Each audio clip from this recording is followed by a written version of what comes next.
মানবিক পুলিশ শওকতের বক্তব্য শুনুন। এক স্বৈর শাসক পতন হয়েছে, এখন সামনে কে আসবে জানি না। মানুষ মারা যাইতেছে, কোন নেতা মারা গেছে?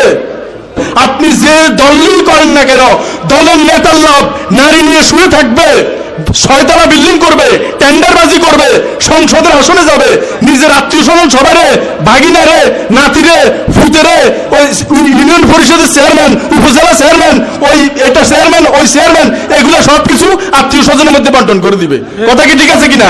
আমি আর আপনি কিছু পাবো না, আমরা পাবো একজন আরেকজনের সাথে যুদ্ধ করতে।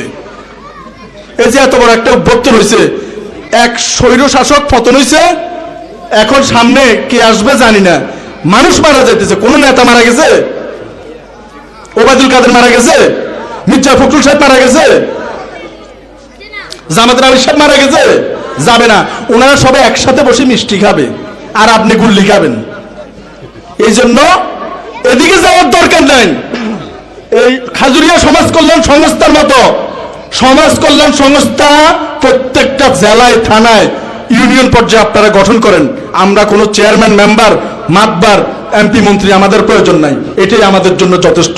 দেশের সরকার থাক বা না থাক, কিচ্ছু আসে যায় না। আমাদের এরকম টিম যাবে মানুষের বাসায়, আমাদের অর্থ সহায়তা যাবে মানুষের বাসায়, আমরা সবাই ঐক্যবদ্ধ থাকবো। আর যে দল, যে ধর্ম, বর্ণ নির্বিশেষে যারা এর বিরুদ্ধে কথা বলতে আসবে, সবাই একসাথে প্রতিহত করবে ইনশাআল্লাহ। সবাই শুধু মেসেজ একটাই, এক থাকতে হবে, ঐক্য থাকতে হবে। আওয়ামী লীগে গুতাবে এক সাইড দিয়ে, বিএনপি গুতাবে এক সাইডে, জামাতে গুতাবে এক সাইডে, জাসদে যাবে এক সাইডে, জাতীয় পার্টি যাবে এক সাইডে। তোমরা যে যেমনে পারো গুতাও, কিন্তু আমরা এক থাকবো। মানবতার সকল মানব প্রেমিক এক, আমরা বিভক্ত হব না। আমাদের শয়তানে বাজে দিতে চেষ্টা করবে, কিন্তু আমরা বাঁচবো না। আমরা সবাই এক এবং ঐক্যবদ্ধ থাকবো। মানবতার জন্য যে কাজ করবে আমরা তার সাথে আছি। সোজা বাংলা কথা।